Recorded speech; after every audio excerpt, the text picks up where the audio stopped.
SL. Bhyrappa ಅಂತಂದರೆ ದೇಶದ ಎಲ್ಲ ಭಾಷೆಗಳಲ್ಲಿ ಅವ್ರ ಪುಸ್ತಕಗಳು ಟ್ರಾನ್ಸ್ಲೇಟ್ ಆಗಿದೆ.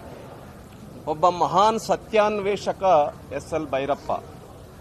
ಅವರು ಬರೆದಿರ್ತಕ್ಕಂಥ ಮಂದ್ರ ಇರಬಹುದು, ಆವರಣ ಇರಬಹುದು, ಅದೇ ಥರ ಪರ್ವ ಇರಬಹುದು. ಸಾಮಾನ್ಯವಾಗಿ ಅವ್ರ ಕಾದಂಬರಿ ಪುಸ್ತಕಗಳು ಹೇಗೆ ನಾವು ಮುಂಚಿತವಾಗಿ ಯಾವ್ದಾದ್ರು ಒಂದು ದೊಡ್ಡ ಕಾರ್ಯಕ್ರಮ ಮಾಡಬೇಕು ಅಂತಂದ್ರೆ ಕಲ್ಯಾಣ ಮಂಟಪಗಳನ್ನು ಬುಕ್ ಮಾಡ್ತೀವಿ 6 ತಿಂಗಳ ಮುಂಚೆ, 3 ತಿಂಗಳ ಮುಂಚೆ, ಆಮೇಲೆ ಒಂದು ಸ್ಥಳವನ್ನು ನಿಗದಿ ಮಾಡ್ತೀವಿ. ಹಾಗೆ ಅವ್ರ ಪುಸ್ತಕ ಬಿಡುಗಡೆಗಿಂತ ಮುಂಚೆನೆ 4-5 ಸಾರಿ ಮುದ್ರಣ ಆಗ್ತಾ ಇತ್ತು. ಆ ರೀತಿ ಹೆಚ್ಚು ಪುಸ್ತಕಗಳು ಮಾರಾಟ ಆಗಿರ್ತಕ್ಕಂಥ ಯಾರಾದರೂ ಒಬ್ಬ ಸಾಹಿತಿ ಇದ್ರೆ ಅವರು ಎಸ್.ಎಲ್. ಭೈರಪ್ಪ ಅವರು. ಬಹುಶಃ ಅವರ ಕಾದಂಬರಿಗಳ ಮಾರಾಟದಿಂದನೇ ಒಬ್ಬ ವ್ಯಕ್ತಿ ಜೀವನವನ್ನು ನಡೆಸಬಹುದು, ಒಳ್ಳೆ ಜೀವನವನ್ನು ನಡೆಸಬಹುದು ಅಂತೇಳಿ ತೋರಿಸಿಕೊಟ್ಟಂಥವ್ರು. ಮಹಾನ್ ಸತ್ಯಾನ್ವೇಷಣ ಕಲ್ಪನೆಯ ಮೇಲೆ ಎಂದು ಬರೆದಿಲ್ಲ ಅವರು. ಸತ್ಯದ ಆಧಾರದ ಮೇಲೆ, ಸತ್ಯದ ನೆಲಗಟ್ಟಿನ ಆಧಾರದ ಮೇಲೆನೆ ಅವರು ಬರಿತಾ ಇದ್ರು. ಒಂದು ಕಾದಂಬರಿ ಬರಿಬೇಕು ಅಂತ ಹೇಳಿದ್ರೆ ಬಹುಶಃ 1-2 ವರ್ಷ ತಯಾರಿ ಮಾಡ್ತಾ ಇದ್ರು. ವಿಷಯ ವಸ್ತು ಏನಾಗಬೇಕು, ವಿಷಯದ ವ್ಯಾಪ್ತಿ ಏನಾಗಬೇಕು, ಅದರ ಆಳ ಅಗಲ ಏನಾಗಬೇಕು ಅನ್ನುವಂಥ ವಿಷಯವನ್ನು ಇಟ್ಕೊಂಡು ಕನಿಷ್ಠ 1-2 ವರ್ಷ ತಯಾರಿ ಮಾಡ್ತಾ ಇದ್ರು.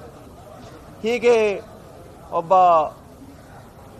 ಬಡತನದ ಕುಟುಂಬದಿಂದ ಬಂದು ಥಿಯೇಟರ್ನಲ್ಲಿ ಕೆಲಸ ಮಾಡಿರ್ತಕ್ಕಂಥ, ಹೋಟೆಲ್ನಲ್ಲಿ ಕೆಲಸ ಮಾಡಿರ್ತಕ್ಕಂಥ ಒಬ್ಬ ವ್ಯಕ್ತಿ ಇಡೀ ಪ್ರಪಂಚವೇ ಗಮನಿಸೋ ರೀತಿಯಲ್ಲಿ ಒಬ್ಬ ಮಹಾನ್ ಸಾಹಿತಿಯಾಗಿದ್ರು.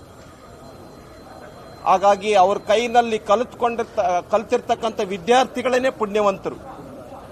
ಅಂಥ ಒಬ್ಬ ವ್ಯಕ್ತಿಯನ್ನ ನಮ್ಮ ನಾಡು, ಕನ್ನಡ ಸಾರಸ್ವತ ಲೋಕ ಕಳ್ಕೊಂಡಿದೆ. ಅವ್ರಿಗೆ ಅನೇಕ ಪ್ರಶಸ್ತಿಗಳು ಬಂತು. ಪದ್ಮಶ್ರೀ, ಕೇಂದ್ರ ಸಾಹಿತ್ಯ, ಕನ್ನಡ ಸಾಹಿತ್ಯಕ್ಕೆ ಕೇಂದ್ರ ಸಾಹಿತ್ಯ ಅಕಾಡೆಮಿ, ಸರಸ್ವತಿ ಸಮ್ಮಾನ್, ಪದ್ಮಭೂಷಣ, ಪದ್ಮಶ್ರೀ, ಈ ತರ ಜ್ಞಾನಪೀಠ ಒಂದು ಸಿಕ್ಕಿಲ್ಲ ಅನ್ನೋದು ಬಿಟ್ರೆ ಎಲ್ಲ ಅವಾರ್ಡ್ಗಳು ಅವರಿಗೆ ಬಂತು. ಹಾಗಾಗಿ ಜ್ಞಾನಪೀಠವೂ ಕೂಡ ಅವರಿಗೆ ಸಿಗಬೇಕು.